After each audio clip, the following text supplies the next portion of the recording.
এখন গুৱাহাটীৰ পৰা আহিছিলে। এজনক ব্যক্তি আমাৰ থানালৈ ফোন কৰি জনায়। আমি ততাতৈয়াকৈ ঘটনাস্থলী উপস্থিত হওঁ। আমাৰ থানাৰ ভাৰপ্ৰাপ্ত বিষয়া মহোদয়ৰ লগতে আহে। 108ৰ সহযোগত আমি জখমীকেইজনক আপোনাৰ জয়সাগৰ অসামৰিক চিকিৎসালয়লৈ লৈ যাওঁ।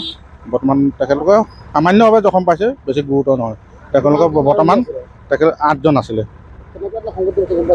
কেনেকৈ হৈছিলে ঘটনাটো ইমান আমি বিশেষ তথ্যটো পোৱা নাই এতিয়ালৈকে। আৰু মানে চালক আৰু হেণ্ডিমেন গাড়ীৰ পৰা পলাতক। হয়, নাই তেখেতলোকে যিকেইজনে আহিছে তেখেতলোকে কৈছে যে তেখেতলোকৰ গাড়ী আৰু ড্ৰাইভাৰ আৰু হেণ্ডিমেনৰ মাজত কিবা এটা মতানৈক্য ঘটিছে। তেখেতলোকে জনোৱা মতে সুৰাপান কৰিছে বুলি কৈছে, আমিতো দেখাটো নাই বাৰু।